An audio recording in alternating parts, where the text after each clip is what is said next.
Morning children आमे त्रिभुजर सब concept जाक पढ़ी सारे उदाहरण भी दुई तीन टा तुमको कही गत श्रेणी रे वर्तमान आमे त्रिभुजर अनुशीलनी की जीवा अनुशीलनी 2 रो 1 नंबर डिस्कशन में 31 पृष्ठा बाहर कर 31 पेज तुम ज्यामिति बहिर प्रथम प्रश्नटी देख निम्न उक्ति गुड़िक मध्यरु केउंटी ठीक केउंटी भूल चिन्हाओ। प्रथम है ए बी रेखाखंड बीसी रेखाखंड और एसी रेखाखंड प्रत्येक त्रिभुज एबीसी रो गोटे गोटे बाहु आमे जानिचे एबीसी त्रिभुज तीनोटी रेखाखंड द्वारा गठित एबीसी त्रिभुज तीनोटी रेखाखंड द्वारा गठित।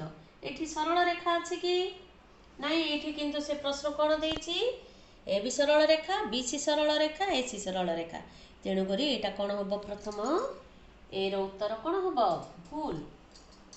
द्वितीय प्रश्न देखो एक रो बी एबी रेखाखंड बीसी रेखाखंड सीए रेखाखंड त्रय एबीसी त्रिभुजर बा एबीसी त्रिभुज को गठन करे एबीसी त्रिभुज तीनोटी रेखाखंड द्वारा गठित आमे एटा कोन होबो आमे जानले एबी रेखाखंड बीसी रेखाखंड द्वितीय नंबरटा होबो ठीक।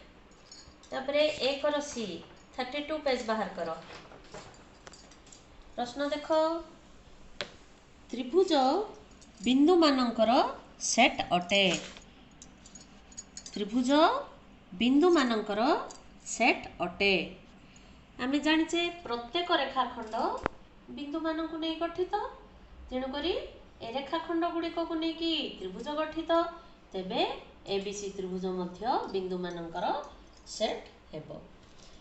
गोटे स्थूलकोणी त्रिभुज रे अति बेसी रे गोटे स्थूलकोण रहिबो गोटे स्थूलकोणी त्रिभुज रे केतरा स्थूलकोण रहि परिबो कहिथिली मन अछि केवल गोटे स्थूलकोण ही रहि परिबो जदि दुईटा स्थूलकोण हेले चित्रटी केमथि हबो एमथि हबो एठी कोन त्रिभुज गठन संभव कि आ तीनटा कथा तो आमे चिंता करिबा नाही तेणु करी एटा भी ठीक गोटे त्रिभुज रे केवल गोटे बा अति बेसी रे गोटे स्थूलकोण ही रहिबो।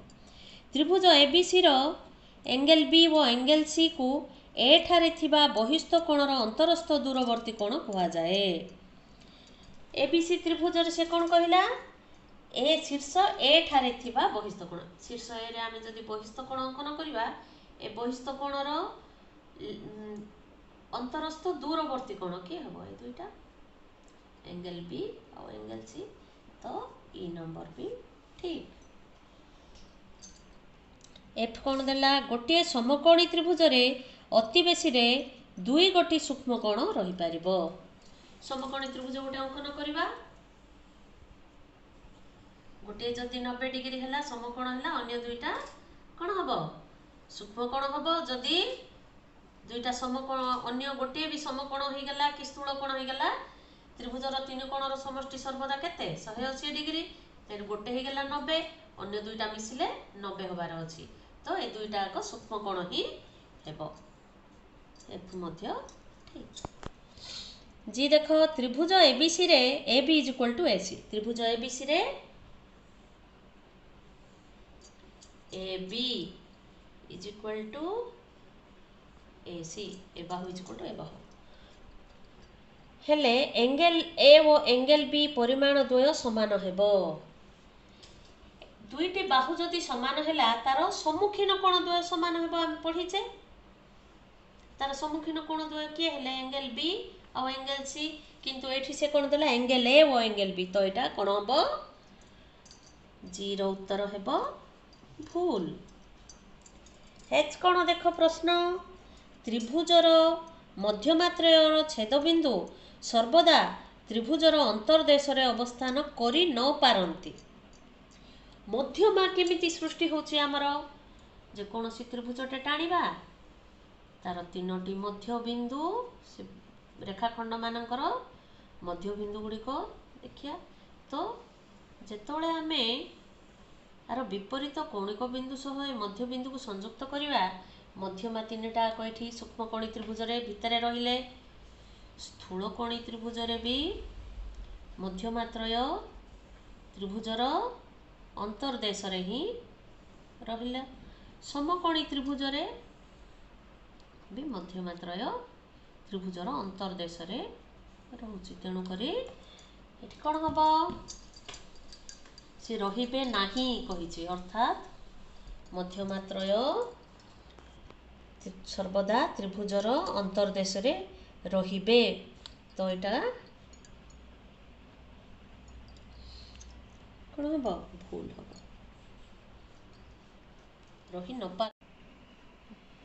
ଆଇ ନମ୍ବର ପ୍ରଶ୍ନ ଦେଖ, ତ୍ରିଭୁଜର ଦୁଇ କୋଣର ପରିମାଣର ସମଷ୍ଟି ସର୍ବଦା ତୃତୀୟ କୋଣର ପରିମାଣ ଠାରୁ ବୃହତ୍ତର। ଏଇଟା କ'ଣ? ତ୍ରିଭୁଜର ଦୁଇ କୋଣର ସମଷ୍ଟି ସବୁବେଳେ ତୃତୀୟ କୋଣ ଠାରୁ ବୃହତ୍ତର ହେବ କି? ଭୁଲ। କାହିଁକି? ଦୁଇଟି ବାହୁର ସମଷ୍ଟି ତୃତୀୟ ବାହୁ ଠାରୁ ବୃହତ୍ତର ହେବ। ଯେ ପ୍ରଶ୍ନ ଦେଖ, ତ୍ରିଭୁଜର କୌଣିକ ବିନ୍ଦୁ ତ୍ରୟ ତ୍ରିଭୁଜର ଅନ୍ତସ୍ଥ ବିନ୍ଦୁ ଅଟନ୍ତି। ତ୍ରିଭୁଜର କୌଣିକ ବିନ୍ଦୁ ତ୍ରୟ କୋଉଠି ଅବସ୍ଥିତ?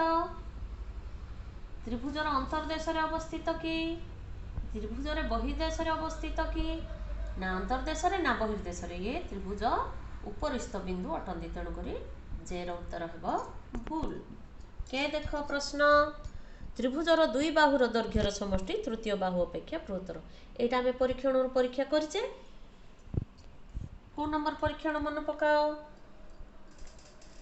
ତାପରେ ଏଲ୍ ନମ୍ବର ପ୍ରଶ୍ନ ଦେଖ, ଗୋଟିଏ ତ୍ରିଭୁଜର ଏକ ଶୀର୍ଷ ବିନ୍ଦୁରେ ଉତ୍ପନ୍ନ ବହିସ୍ଥ କୋଣର ପରିମାଣ ସର୍ବଦା ଏହି ଶୀର୍ଷସ୍ଥ ଅନ୍ତସ୍ଥ କୋଣର ପରିମାଣ ଠାରୁ ବୃହତ୍ତର। ଯଦି ଆମେ ସୂକ୍ଷ୍ମକୋଣୀ ତ୍ରିଭୁଜ ବା ତ୍ରିଭୁଜର ସୂକ୍ଷ୍ମ କୋଣ ଠାରେ ଅଙ୍କନ କରିବା ବହିସ୍ଥ କୋଣ, ସିଏ ଆର ଅନ୍ତସ୍ଥ କୋଣ ଠାରୁ ବୃହତ୍ତର ହେବ। କିନ୍ତୁ ସ୍ଥୂଳ କୋଣରେ ଦେଖ, ସ୍ଥୂଳକୋଣୀ ତ୍ରିଭୁଜର ସ୍ଥୂଳ କୋଣ ଠାରେ ଯଦି ଆମେ ଗୋଟେ ବହିସ୍ଥ କୋଣ ଅଙ୍କନ କରିବା, ଏ ବହିସ୍ଥ କୋଣ କ'ଣ ଆର ଅନ୍ତସ୍ଥ କୋଣ ଠାରୁ ବୃହତ୍ତର କି? ଏଠି କ୍ଷୁଦ୍ର ହେଉଛି। ତେଣୁକରି ଏଲ୍ ର ଉତ୍ତର ହେବ ଭୁଲ। ଆଚ୍ଛା ପିଲାମାନେ, ଆଜି ଆମେ ଅନୁଶୀଳନୀ 2ର 1 ନମ୍ବରର ସମାଧାନ କରିଛେ। ଏଇଟା ହିଁ ହେବ ତୁମର ଗୃହ କାର୍ଯ୍ୟ, ତୁମର ଖାତାରେ କରି ଦେଖେଇବ। ରହିଲି, ଧନ୍ୟବାଦ।